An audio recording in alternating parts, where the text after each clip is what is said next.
എന്ത് അടിസ്ഥാന തത്വം? ഈ രാജ്യത്തിന്റെ അടിസ്ഥാന തത്വം കോൺഗ്രസ് സംഭാവന ചെയ്ത. അന്നൊക്കെ നിങ്ങൾ ബ്രിട്ടീഷുകാരുടെ ഷൂ നക്കാനും ഈ രാജ്യത്തെ ഒളിവിലിരുന്ന് ഒറ്റ കൊടുക്കാനും പോയപ്പോ ഈ രാജ്യത്തിന്റെ അടിസ്ഥാന തത്വം ഇന്ത്യൻ ഭരണഘടനയ്ക്ക് രൂപകൽപ്പന ചെയ്തത് കോൺഗ്രസ്. അമിത്ഷായെ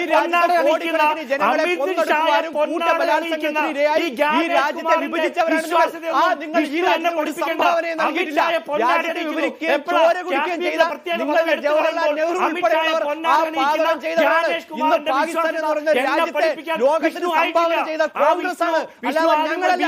അതുകൊണ്ട് ഈ രാജ്യത്തെ ജനങ്ങളുടെ കണ്ണീര് വീഴ്ത്തിയത്, ഈ മണ്ണിൽ വീഴ്ത്തിയത് കോൺഗ്രസ് ആണ്, അത് BJP അല്ല.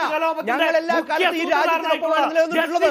നിങ്ങളാണ് ഈ രാജ്യത്തെ ചോര കുടിച്ചിട്ടുള്ളത്. നിങ്ങളാണ് ഈ രാജ്യത്തെ മതഭീകരവാദ സംഘടനകളുമായി ചേർന്ന് നിർത്തിക്കൊണ്ട് കോൺഗ്രസിന് വോട്ട് പിടിക്കുന്നത്. ജമാഅത്തെ ഇസ്ലാമിയുടെയും PFIയുടെയും SDPയുടെയും എന്തിന് ഹമാസ് തീവ്രവാദികൾക്ക് പോലും വേണ്ടി അനുകൂലമായി കാര്യങ്ങൾ പ്രവർത്തിപ്പിക്കുന്ന മിഷണറി ഉള്ളവരാണ്. വിദേശ രാജ്യങ്ങളിൽ നിന്ന് കോടികൾ ഫണ്ട് പറ്റിക്കൊണ്ട് ഇവിടെ ഡീപ് ഫേക്കുകൾ ഉണ്ടാക്കി ഈ രാജ്യത്തെ ലോകത്തിന് മുന്നിൽ അപമാനിക്കുന്ന നിങ്ങളാണ്.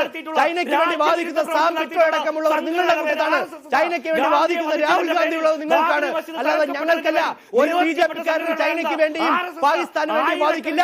ഇവിടെ മുഴുവൻ ചൈനയും പാകിസ്ഥാനും അടക്കം രാജ്യവിരുദ്ധന്മാർക്കെതിരെ നിലപാടുകൾ സ്വീകരിക്കുന്നത് കോൺഗ്രസ് പാർട്ടിയാണ്. അതുകൊണ്ട് കോൺഗ്രസ് പാർട്ടി ഞങ്ങളെ പഠിപ്പിക്കാനില്ല, നിങ്ങളാണ് പഠിക്കാനുള്ളത്. ഈ രാജ്യത്തിന്റെ വിഭജനം മുതൽ ഇന്നലെ വരെ നിങ്ങളുടെ നേതാക്കന്മാർ ചെയ്തുകൊണ്ടിരിക്കുന്നത്.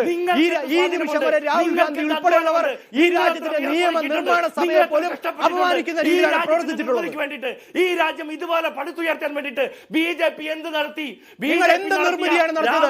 കഴിഞ്ഞ 60 വർഷക്കാലം രാജ്യം ഭരിച്ചുകൊണ്ട് നിങ്ങൾ ഈ രാജ്യത്തെ കോടിക്കണക്കിന് ജനങ്ങളെ പട്ടിണി പാവക്കാരാക്കി ജോർജ് സോറോസിന്റെ കോടികൾക്ക് മുന്നിൽ ഈ രാജ്യത്തെ അടിയറവ് വെച്ചു. ഈ രാജ്യത്തെ ജനാധിപത്യ സംവിധാനങ്ങളെ വിദേശികളുമായി ചർച്ച ചെയ്യപ്പെട്ടവരാണ് നിങ്ങൾ. നിങ്ങൾക്ക് എന്ത് യോഗ്യതയുണ്ട് ഈ രാജ്യത്തെ ജനാധിപത്യത്തെ കുറിച്ച് പറയാൻ? കഴിഞ്ഞ 11 വർഷമായി ഈ രാജ്യത്തിന്റെ പ്രതിപക്ഷ ഭൂപടത്തിൽ നിന്ന് പോലും നിങ്ങൾ അപ്രത്യക്ഷമായത് നിങ്ങൾക്ക് ഈ രാജ്യത്തെ ജനങ്ങളിലുള്ള വിശ്വാസത നഷ്ടപ്പെട്ടുകൊണ്ട് തന്നെയാണ്. അതുകൊണ്ട്